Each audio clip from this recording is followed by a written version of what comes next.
Welcome to the AFR Saints channel, where we provide you daily content on your favorite team, the New Orleans Saints. Do us a favor and hit that subscribe button. Be sure to leave your comments below and smash that like button. Who dat? Sean, this might be the million-dollar question around the entire NFL through 2 weeks. What in the world has happened to the New Orleans Saints? Well, the first game they played a team you should beat on a Friday night, the high school team. But they didn't beat them 17-10. Right. They hammered. That's my point. Is that when you play those teams, now I'd be like, okay, am I a little too ambitious after if they won 13-10 and had to win late and then they beat Dallas and that happens in the NFL. The way they manhandled Carolina was impressive because first game of the season, still kind of in camp mode. Even though it's Carolina, all the talk that they were an improved team. Hell, they look worse than they did last year. But Saints have something to do with that. And the next opponent, obviously, I believe it was the Chargers who got them too. But you know what, Matty? For me, it's and then they go into Dallas. And if you had any questions, you watch them go on the road in a place where the Cowboys don't lose. Didn't lose a game there last year. What's 14 or 15 in a row, whatever it's been. 16 at home. Yeah. They went in there, and I think most of the world thought, okay, Saints, that was fake news and false sense of security for the team. Not they're not good, but that good. When you hang that many points, and everybody knows what that number is. But fast start, hang 35 in the first half. I'll tell you what's gone on. The quarterback's a good player, Matt. He just did now. 2 games in, let's not crown them Super Bowl champions, or also say, and if you're a naysayer, say, oh, they got lucky. No. You don't beat teams like that and hang 40-plus in 2 games by luck. Kamara is a big part of this. We got a guy now who's back at it, kicking ass, physical, looks like the guy who at one point in time, he was a top 3 versatile, catching, running, explosive back in this league. And, all those touchdowns, he seems to know wherever Mike Zimmer is, he scores a lot. Didn't he score 6 touchdowns against them in 2020? With the Vikings, or 5, yeah. Five of them, whatever it was, yeah. So, Kamara is a big add, and it'll be a great plus when he's this Kamara for Derek Carr. I'll tell you, coaches love it when you can run it 39 times or whatever and throw it 16. Now, it may not fill the ego through the air, but think about the big plays they had, and they got a good receiving core. They do. Olavi, they're pretty good, and Carr's accurate, but they made big plays, great run after the catch, and their defense made the Cowboys' defense look pedestrian, meaning the Cowboys' offense, obviously. But we went in thinking, okay, Dennis Allen, defense is good, but this is the Cowboys' defense and Micah Parsons. They were physically dominated on both sides of the ball. They gave up few big plays. They turned you over, and they protected the football. It was a huge win. And watching them, I think maybe I underrated them, during the preseason, saying they'll be in a battle with Atlanta. They look like the superior team. Now, I know Tampa's doing a great job too, but I loved the efficiency. I loved that they took shots. I loved the run after the catch. And I love they didn't give the Cowboys, they choked them out defensively. That looked like a playoff team and a division winner. And Dennis has that team, but I think the shocking thing is we knew defense would show up. It's how they're instilling the offense and how everybody, they're instilling confidence. And the Klint Kubiak feels like he's in a pretty damn good rhythm, because that just doesn't happen in the league, especially early in the season when defenses are ahead of offenses, hanging 40-plus in 2 games. I'm anxious to see as the schedule goes on, can they sustain this? But it was impressive, and I watched every snap of that game. My next note was, is it sustainable? You just used that word. So, I'm not saying, Sean, they're going to go score 44 and 47 week in and week out, but what is possible for this offense? Well, I think that it's important that starting on the offensive side or just sticking there, because I think we have a pretty good idea what Dennis Allen's defense does is you can expect to be committed to the run. You know where that Kubiak stuff comes from, right? Yeah. Jerry runs it. Zone. Yeah. Klint runs it. Shanahan runs it. McVay. Now look what we're doing here when Joe Mixon's healthy. They want to run it, and there's a difference. And I think this is a big part of their success, Matty, staying physical up front and staying healthy on the offensive line, keeping your quarterback upright, which also makes for great play action. But it is not just, hey, we want to run it. It's the commitment to running it. Look at the 49ers. McCaffrey gets hurt, the backup, he's touching it. They didn't waver one friggin' bit. Now when you get this run game, it extends the bandwidth so great to do so many different things. Now you come into the game this next week, coming up. You're not coming into the game thinking, stop the pass and Carr and take away, double a receiver, we got it. And don't let them be too versatile with Taysom Hill. Well, now the way they're running it, your number one priority always is a defense, at least they say it is, stop the run. Well, it's true now. If you don't stop the run, they are going to gash you. Yards to carry, they kept the chains moving, winning on first down, and then when the shots were there, they hit them. So the sustainable part is staying committed to the run, and the other part of that is Carr's going to be accurate and throw it. It's when you're in a close game, because they're going to be in plenty of them, how do you do fourth quarter? And they started great, and then they pitched a shutout defensively in this game in the fourth quarter, so they didn't let their foot off the gas. But, yeah, I think parts of it are the point total's not sustainable. But, hey, in their division and the way they're playing, why isn't 28 to 30, 31 points? Why isn't that sustainable if this continues? But I can tell you this, Klint's going to want to run it, and defensive head coaches love that because that means to wear it out and get, hold the ball, and then you go on defense. So, I think, and in the division, it's not with Carolina, Atlanta, big win last night. Tampa Bay's playing good. It's a good division. It's not the strongest division, but they're coming out of the gates fast. And if you'll stay focused on that, that may be sustainable, even if it doesn't mean 35 points in the first half. I like the way they came out and put their foot on the throat quickly and then made everybody else chase. And I think that'll be a big part of it. But the commitment to the run game is the most sustainable thing you got. And there's some talent on that offense at the perimeter.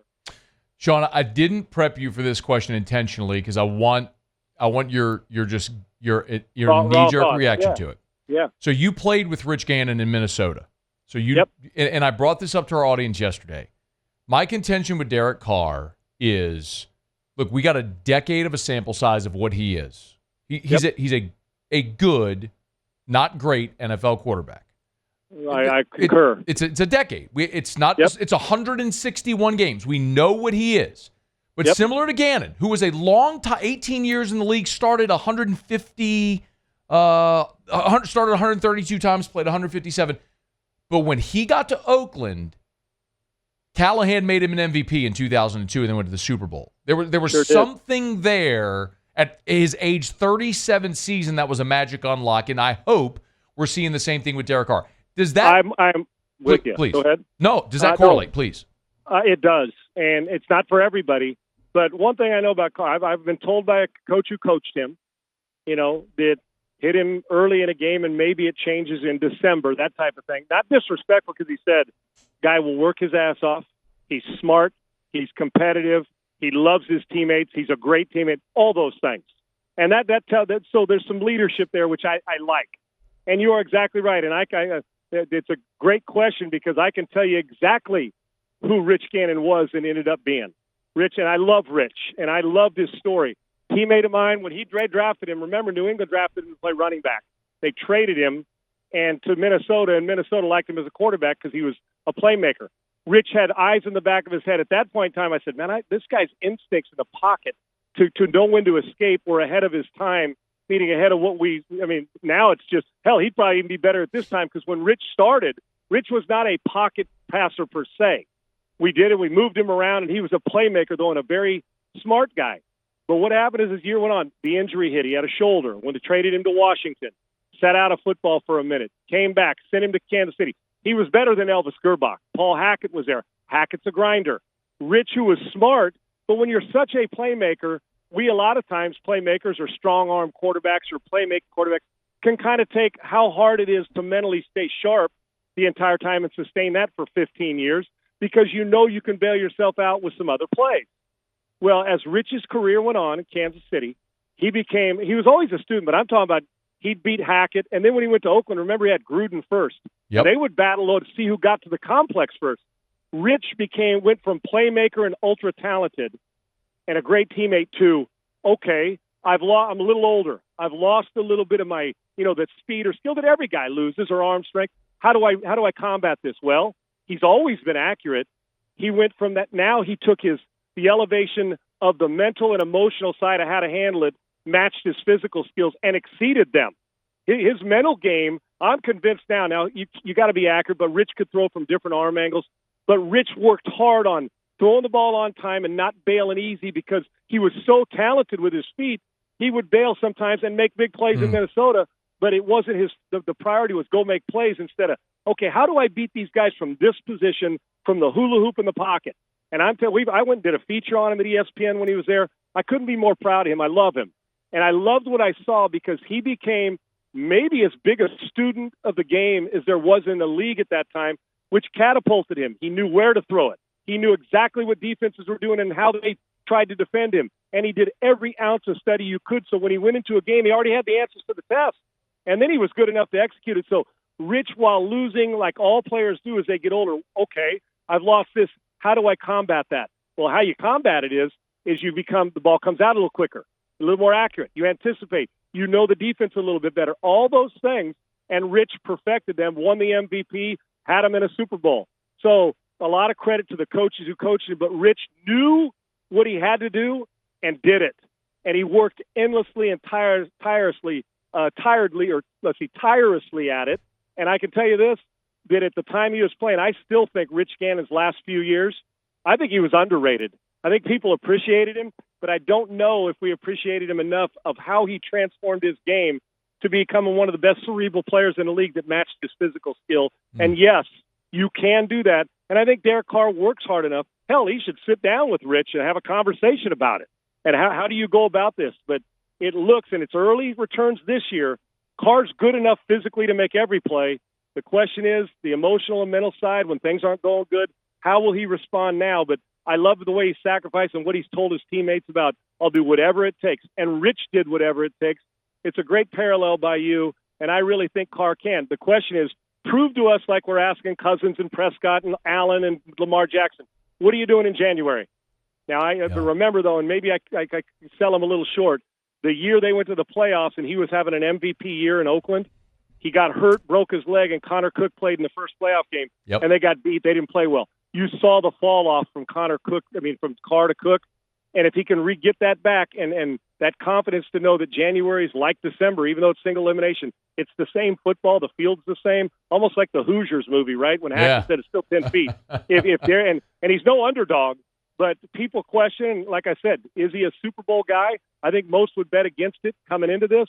But 6 weeks from now, we may be having a different conversation if he can sustain this. But, yes, Rich is a great parallel by you. Last thing, Sean Salisbury is our guest.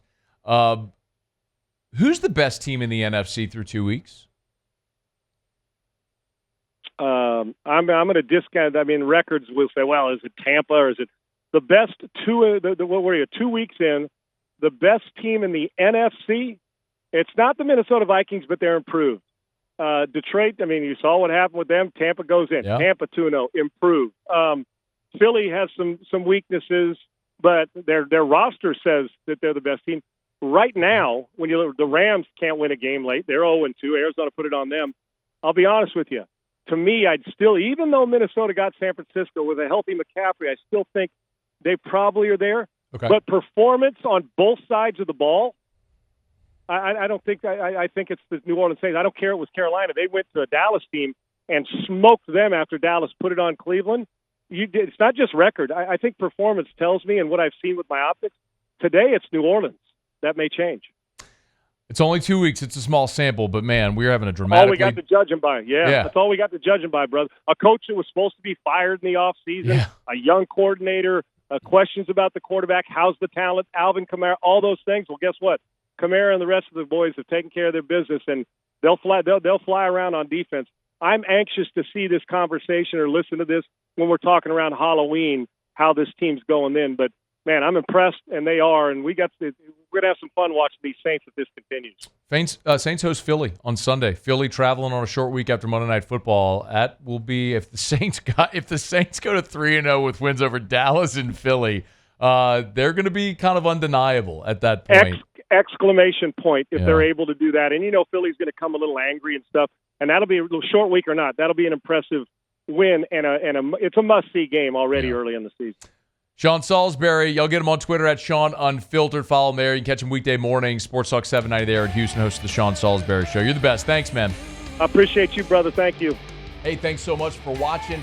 Please leave your comments. I love to interact, and be sure to hit the red subscribe button below.